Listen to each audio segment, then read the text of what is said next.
여러분, 우리가 이 요셉의 이야기를 읽으면서 참 고백하고 인정하지 않을 수 없는 놀라운 사실이 있습니다. 여러분, 하나님이 이 요셉의 이야기를 통해서 우리가 믿고 섬기는 하나님이 어떤 분이라는 것을 보여주고 있습니까? 여러분, 그분이 온 세상의 주인이시고 주권자라는 것입니다. 믿으시면 아멘. 우리가 이 요셉의 얘기를 다 이렇게 좀 넓은 관점에서 보면요, 이것은 요셉의 이야기만이 아닙니다. 맞죠? 야곱 집안의 이야기만이 아닙니다. 오늘 하나님께서 요셉을 듣도 보지도 못한 누구에게? 바로 왕에게 한 꿈을 꿉니다. 꿈을 꾸게 합니다. 그런데 그 꿈에는 무엇이 들어있어요? 이 애굽이라고 하는 나라가 살고 멸망할 수도 있는 이 민족에 대한 엄청난 계시가 담겨져 있어요. 그 꿈을 누구에게 줘요? 바로에게 줍니다.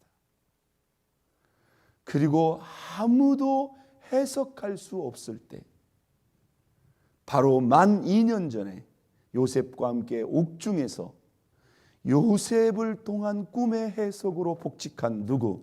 술 맡은 관원장이 그 2년 전에 요셉을 다 기억하는 거예요. 아무도 해석할 수 없고 이 꿈이 보통 꿈이 아니라는 것을 어느 정도 인식한 이 바로왕이 그냥 술 맡은 관원장의 말을 듣고 그 요셉을 불러올리라고 합니다. 그래서 단번에 이미 종이 되었고 억울한 누명, 그것도 흉악한 그 죄명을 뒤집어 쓰고 어쩌면 그 옥중에서 평생 그냥 그렇게 살다가 죽을 수도 있는 그 요셉이 단번에 누구 앞에? 바로왕 앞에 서게 되는 겁니다. 이것은 요셉의 개인의 인생사에도 우리가 상상할 수 없는 일이죠. 그런데 오늘 그 요셉을 통해서 뭐예요? 이 꿈을 해석하게 할 뿐만 아니라 나중에 보세요. 요셉이 물어보지도 않았는데 이 꿈의 해석과 더불어 이 문제의 해결과 대처 방안까지 그냥 이야기를 합니다. 그 이야기를 듣고 바로가 이건 꿈의 해석 정도가 아니라 이건 지금 이 민족의 운명이 걸릴 만한 엄청난 사안이기 때문에 그에게 모든 권력을 그냥 하루아침에 뭐 뒷조사할 것도 없고 청문회 할 것도 없고 신하들이나 백성들의 의견을 물을 것도 없이 그냥 그 자리에서 결정을 해버립니다. 여러분, 저와 여러분이 듣기에도 그 꿈의 해석이 있지 않습니까? 해석을 듣고 보니까 이게 그렇게 될 수 있겠다는 그러한 마음이 우리에게도 오지 않습니까? 듣고 보니까. 여러분, 우리가 여기서 어떤 그림을 봐야 된다고요? 한 인생을 예비하시고 인도하시며 성취하시는 하나님일 뿐만 아니라요, 오늘 이제 요셉에게 이미 보여줬던 그 꿈이 성취되어져 가는 과정입니다. 뿐만 아니라 한 민족에 살고 죽을 수 있는 그 민족의 미래를 미리 보여주시고 그것을 예비하시고 성취하시는 하나님. 여기에는 또 하나의 그림이 있어요. 어떤 그림이 있죠? 이미 600여 년 전에 누구에게?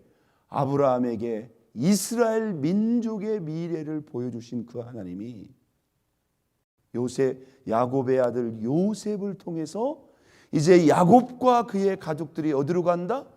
애굽으로 들어가서 400년 정도 살다가 하나님의 때가 되매 하나님이 그 민족을 그 애굽에서 이끌어내어 이제 가나안 땅을 정복해 가서 그 땅을 기업으로 받게 되는 이미 아브라함에게 구체적으로 말씀하신 이스라엘 민족을 위한 그 계획이 그 하나님의 섭리의 퍼즐이 착 들어받고 있어요. 여러분, 저와 여러분이 믿고 섬기는 하나님이 누구냐는 거예요. 누구입니까, 여러분? 저와 여러분의 집안, 이 나라와 민족뿐만이 아니라 온 세계, 이 온 우주 만물의 주인이시오 주권자라는 것을 우리는 이 요셉의 삶을 통해서 분명히 보여주신 하나님의 역사를 통해서 인정하지 않을 수가 없다는 거예요. 이게 여러분 요셉의 일방적인 주장일까요? 아닙니다. 자, 오늘 바로 앞에 선 요셉. 바로가 이렇게 말합니다. 내가 희한한 꿈을 꾸었는데 해석하는 자가 없다. 15절. 들은즉 너는 꿈을 들으면 능히 푼다 하더라.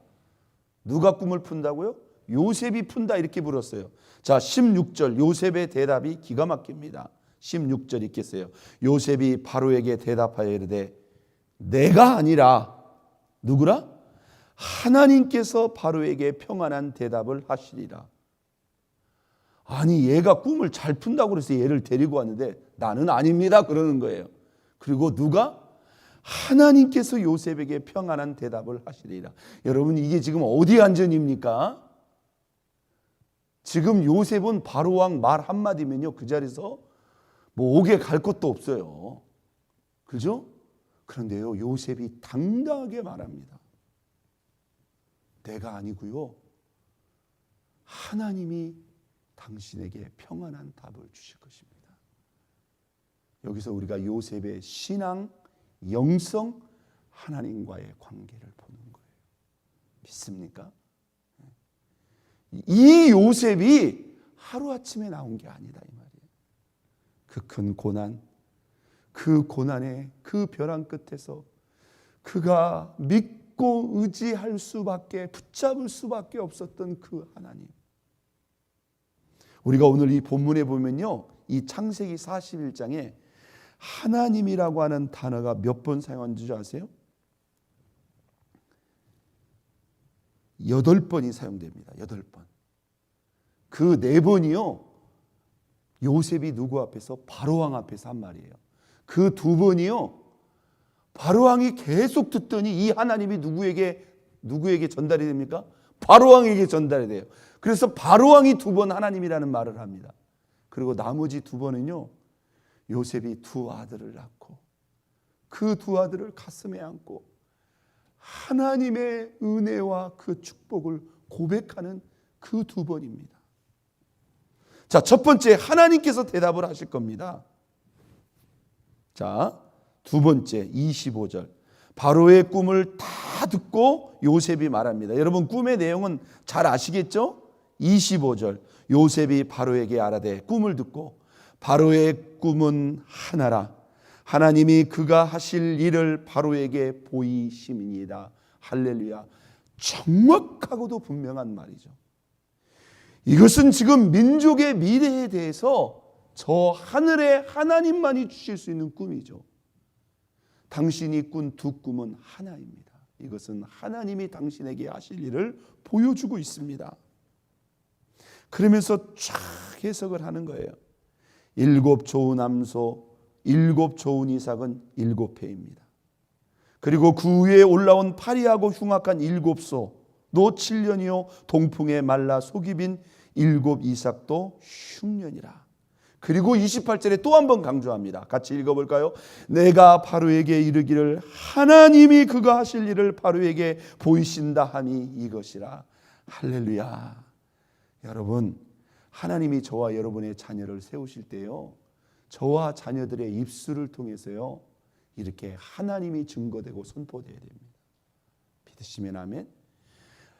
요셉이 애굽의 총리가 됐다는 게 크고 놀라운 일이 아니에요. 그는 지금 애굽의 총리가 아닙니다. 미안하지만 그는 끌려온 종이고요 여전히 죄수입니다. 그러나 그는 그 가운데서도 당당히 살아계신 하나님을 드러내고 선포하고 있어요. 하나님이 이 일을 당신에게 보이셨다. 그가 하실 일을 바로에게 보이신 다음이 이것이라 하면서 이제 그 꿈의 해석을 이렇게 말합니다. 29절 온 애굽 땅에 7개 큰 큰 풍년이 있겠고 후에 7해 흉년이 들 것이다. 애굽 땅에 있던 풍년이 다 잊어버리게 되고 이 땅이 그 후에 그 기근으로 말미암아 망하리니 31절 후에 든 큰 그 흉년이 너무 심함으로 이전 풍년을 이 땅에서 기억하지 못하게 되리이다. 자, 32절 다 같이 보겠어요. 바로께서 꿈을 2번 겹쳐 꾸신 것은 하나님이 이 일을 뭐 하셨음이라? 정하셨음이라. 하나님이 속히 뭐하리니? 행하시리니. 할렐루야. 하나님이 보이셨다. 하나님이 그가 하실 일을 보이신 다음이 이것이라. 꿈을 2번 겹쳐 꾸셨다는 것은 하나님이 이를 정하셨을 뿐만 아니라 어떻게? 속히 행할 것이다. 이제 곧 그 7년 풍년이 온다는 거죠. 여러분, 이게요 요셉에게 보통 은혜가 없이는 이렇게 말 못하는 겁니다. 요셉은요, 글쎄요, 이건 저의 추측입니다만 아마 이 꿈을 꾸기 전에 벌써 하나님이 요셉에게 그런 감동을 주셨을 수도 있다, 이렇게 예측도 할 수도 있고요. 그냥 바로의 꿈을 듣는데 성령께서 그 마음속에 그런 감동으로 해석뿐만이 아니라 이걸 어떻게 대처해야 될까지 그냥 하나님이 그 마음속에 보여주시는 거예요. 얼마나 당당하고 담대한지 모릅니다. 그리고 대책을 말합니다. 이건 바로가 물어본 게 아니에요. 바로가 물어본 건 뭐예요? 너 내 꿈 듣고 내 꿈만 해석해봐. 그러면 그냥 꿈만 해석하고 말아야 돼요. 이게 어디 안전입니까? 여러분, 어디 안전입니까? 대답해 보세요. 바로의 안전입니까? 여러분, 요셉은 지금 하나님 앞에 서 있는 거예요. 믿습니까? 믿습니까? 예, 그는 지금 하나님 앞에서 천하의 바로가 뭐 대단하다고 하지만 하나님 앞에는 아무것도 아닙니다. 그러면서 뭐라고 말합니까? 33절 이제 바로께서는 명철하고 지혜 있는 사람을 택하여 애굽 땅을 다스리게 하시고 바로께서는 또 이같이 나라 감독관들을 두어 그 7해 동안 이 애굽 땅에 얼마? 5분의 1을 거두되 그들로 장차올 풍년의 모든 곡물을 거두고 그 곡물을 바로의 손에 돌려 양식을 위하여 각 성읍에 쌓아두게 하소서. 이와 같이 그 곡물을 이 땅에 저장하여 애굽 땅에 임할 7해 흉년을 대비하시면 땅이 이 흉년으로 말미암아 망하지 아니하리라. 이렇게 여기까지 말을 합니다. 그러니 자, 이것을 듣고 37절 바로와 그의 모든 신하가 이 일을 좋게 여긴지라. 아마 모르긴 몰라도 다 속으로 무릎을 쳤을 거예요. 그리고 바로가 말합니다. 38절 읽겠어요.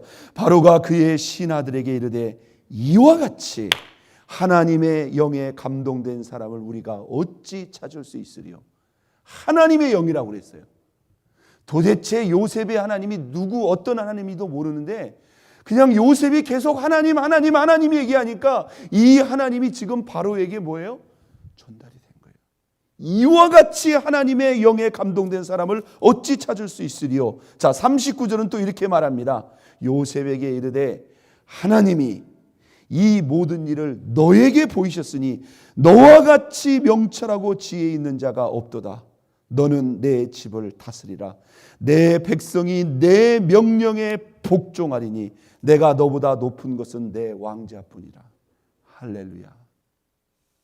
그리고요, 단번에 요셉을 바로 다음 자리에 세우는 거예요. 여러분, 이게 우리 하나님의 응답과 역사가 아니겠습니까? 여러분, 놀랍지 않습니까? 우리가 이 요셉의 이야기를 잊지 말라는 거예요. 저와 여러분의 개인사, 저와 여러분의 개인의 인생사, 그것은 하나님께 아무것도 아닌 일입니다. 오늘 한 민족, 이 애굽의 민족, 그 주변 열방, 히브리의 민족, 이스라엘 민족의 그 미래를 하나님은 다 보시고 미리 말씀하시고 말씀하신 대로 이루셨으니 이것이 어찌 하나님이 하신 일이 아니라고 우리가 부인할 수 있겠느냐 말이에요. 44절 바로가 말합니다. 바로가 요셉에게 이르되 나는 바로라. 애굽 온 땅에 너의 허락이 없이는 수족을 놀릴 자가 없으리라. 그리고 그를 위해서 아내를 만나게 해주셔서 결혼을 하게 되죠. 46절 요셉이 애굽 왕 바로 앞에 섰을 때 몇 세라? 30세라. 요셉이 배다른 형제들에게 종으로 팔려나갈 때 몇 세라? 17살이었더라. 몇 년 만에 13년의 종살이 옥살이를 끝내고 하나님이 그를 세워요. 여러분, 그 종살이 옥살이도 잘 생각해 보세요. 가정 총무의 일도 그것도 뭡니까? 하나님이 지금 집안 살림의 일부터 그로 하여금 사실상 훈련을 시키는 거예요. 그리고 그 옥중에서 이것이 몇 년인지를 우리가 구분할 수는 없습니다. 적어도 2년 이상이라고 우리가 알 수가 있겠죠. 거기서 누구? 바로의 신하들을 통해서 애굽 정치사 바로 왕을 알게 하시는 거예요. 하나님이 다 그를 이미, 그게 고난의 시간인 것 같지만 하나님의 강권적인 역사 속에서 그를 애굽의 총리로서 실질적으로 뭐 하시는 거예요? 예비하고 준비시키는 거예요. 여러분, 요셉이 두 아들을 낳습니다. 이 두 아들이요, 야곱의 12지파의 두 지파를 차지하게 됩니다. 하나님이 요셉의 두 아들을 하여금 한 지파가 아니라 두 지파, 요셉에게서 두 지파가 나옵니다. 자, 큰아들을 낳고 뭐라고 고백합니까? 51절. 요셉이 그의 장남의 이름을 므낫세라 하였으니 하나님이 내게 내 모든 고난과 내 아버지의 온 집일을 뭐하게 하셨다? 잊어버리게 하셨다. 그가 그 마음에 얼마나 큰 상처와 아픔이 있었을까. 그 첫째 아들을 낳고 그가 그 마음에 큰 상처, 하나님이 내 고난, 내 아버지의 온 집을 이제 다 잊어버리게 했다. 이제 그 고난과 그 충격을 잊게 해주셨다는 거예요. 그리고 차남의 이름을 누구라? 에브라임이라 하였으니 하나님이 나를 내가 수고한 이 땅에서 뭐하게 하셨도다? 번성하게 하셨도다. 이 차남을 장남보다 나중에 야곱을 통해서 더 크게 축복하지 않습니까? 여러분, 우리는 오늘 이 요셉의 이야기를 마음 깊이 새길 뿐, 하나님은 아브라함에게 말씀하신 대로 하나님은 요셉의 꿈대로 이루셨어요. 그는 한 인생의 개인사뿐만이 아니라 한 민족 모든 열방의 온 땅의 주인이요 주권자라는 것을 우리가 요셉의 이야기를 통해서 확신하고 그 하나님만을 전적으로 의지하고 믿고 신뢰함으로 저와 여러분들도 요셉처럼 하나님의 인도하심 속에 하나님이 세우시고 축복하시는 저와 여러분 모두가 될 수 있기를 예수 그리스도의 이름으로 축원드립니다. 우리 다 같이 두 손 높이